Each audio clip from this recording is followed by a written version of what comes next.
So you want to be a writer. Welcome to the Cat Scratch Writing Center.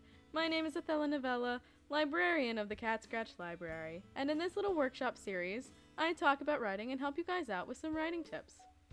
For our very first episode at the Writing Center, I'm going to let you guys in on some writing secrets that people don't always want to talk about. For those of you who think you want to write or want to get into writing, whether professionally or as a hobby, I'm going to let you guys know what to expect, because writing, as fun as it is, there are things you need to prepare for, just like everything else. So why don't we go ahead and get into the most important thing, which is the workload. When you write, you're gonna need to be prepared to set aside several hours to do it. For me, as an experienced writer, it really only takes me about an hour to write 1,000 words, give or take a few minutes, and that's really only if I know what to expect when I'm writing, when I know what I'm writing about. If you're new to writing, if you don't really know what you're writing about, or if you're writing about something that you just do not care at all about, like if it's a school assignment or something, it's going to take you a lot longer than that, because you're going to need to think about it, and you're going to need to process the information in your head as you're writing it, and that can take a lot of time. And it takes a lot longer, especially if you're writing something like a novel, because you're not only going to have to set a time for the novel, you're going to have to set aside time for the planning of the novel, any outlines you might want to do, any character sheets that you make, so it takes a while. So when you're getting into writing, just be prepared to need a lot of time. Just be prepared to set aside time and to prioritize some time to get it done. The second thing that you're going to need to be prepared for when writing is criticism. The bane of everybody's existence, quite literally. You're going to have to learn how to handle criticism, because even if you're not looking for criticism, people are gonna feel the need to give you some. You could be just posting random stuff on the internet, like fan fiction or something, and people will tell you what they think. So it doesn't matter. Even if you're not looking for criticism, criticism's gonna find you. If you're in a more professional setting with writing and you want to actually make it a career or something like that, you're going to have to be able to take criticism from editors, from publishers, from agents sometimes. Also, if you're going to school for it, people in your class. And listen, I get it. Criticism is really hard to take, especially when you're writing. You're kind of vulnerable, you know what I mean?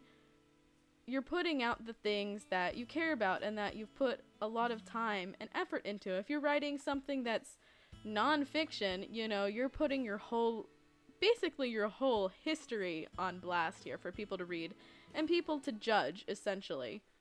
So you're gonna have to be prepared to take criticism. And I promise it is not that bad. It sucks in the beginning, but the more you get it, the more you get used to it. And the nice thing about criticism is you never have to take it. And you don't have to listen to people, and you don't have to change things. I write in first person present tense when I write, and I dead ass had somebody workshop my fantasy piece for class. And you know what she said to me?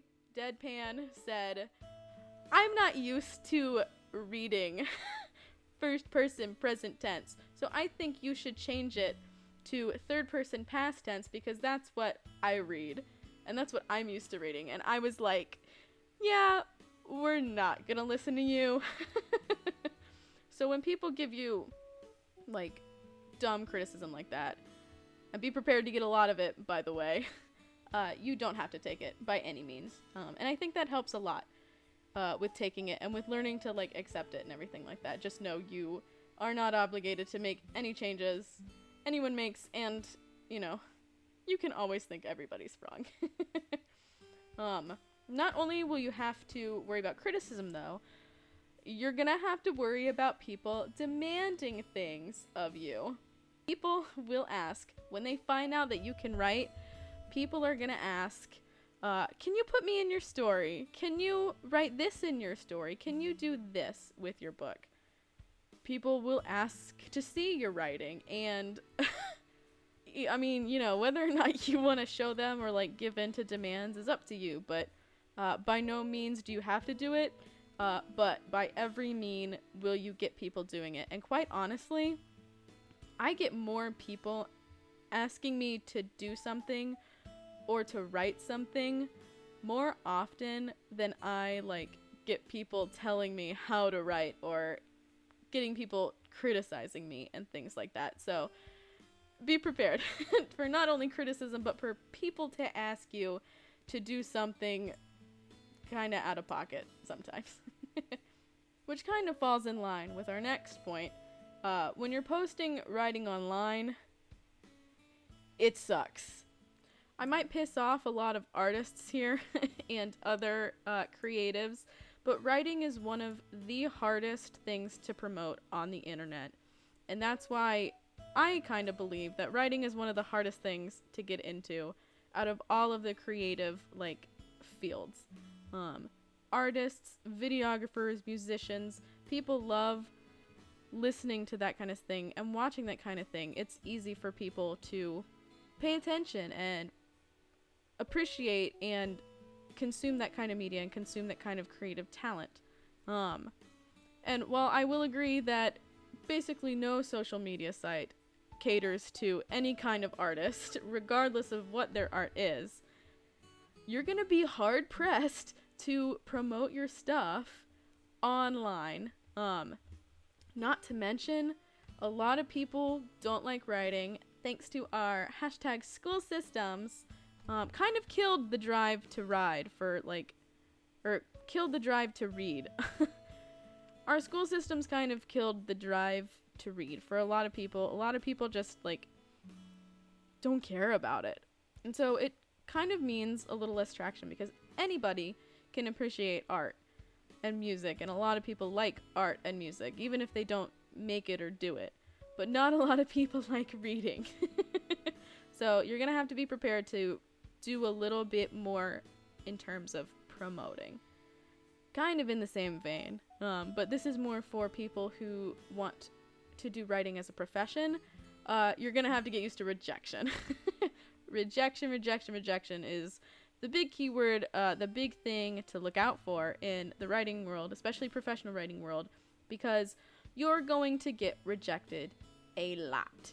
You will hear stories about writers who got accepted with their first piece to the first literary magazine they applied to, or they got $1 million book deal with the very first publisher, and the very first agent they queried took their book and they made so much money. That doesn't happen, okay? Do not think that that is the norm.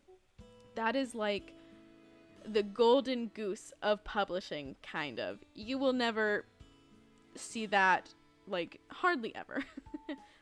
Just be prepared to get rejected all the freaking time. It's gonna happen a lot with everything. With every little thing, you're gonna get rejected. So you gotta be able to handle rejection. And gotta be able to continue and to keep trying. Because just because somebody rejects you somewhere doesn't mean that you're gonna get rejected everywhere. You know, there are a lot of different reasons for rejection, and it's important to understand that 9 times out of 10, it's probably not a reflection of your writing. Maybe sometimes it is, and if it is a reflection of your writing, sometimes people will tell you that it is, so then it's an easy fix. But for other cases, you know, there could be any number of factors that would lead to you getting rejected. So don't think that it's like a problem. Don't think that it's a you problem. Who knows why? So you just gotta learn to get rejected, kind of expect to get rejected, really, and just keep on trucking, because that's the big thing. Sometimes writing can be tough, but I mean, there are a ton of good things about writing too, and personally, I think the end result of having a finished project, whether it's a short flash fiction piece or whether it's like an actual novel, it's such a good feeling. It's so rewarding to have finished a piece of writing and then to be able to do something with it and show it to people. it's awesome. There's nothing else like it. And even the process of writing itself is very therapeutic and really helpful. It's just, it's a magical feeling, you know what I mean? Even venting in like journal entries and doing really edgy, really venti and hardcore writing that nobody would read in their lives, but you would read it because you like writing it, you know, like that's just such a good feeling to get your gratuitous story out there. And that's honestly the best thing about writing, is you don't have to be good at it right away, and you don't have to do it your whole life to be good at it either. Getting good is literally half practice, half reading, and it's also half learning tricks. And that's what we'll be able to talk about next time. But that's all I have for today. If you liked the video, be sure to leave a like and subscribe for more workshops if you found this helpful. And if you guys have anything else to add, feel free to leave a comment with your own secrets and things to expect, because there's a lot more to cover and I probably missed something. So with that, I'll see you guys next time. Don't forget to bring your library card, okay? Bye-bye!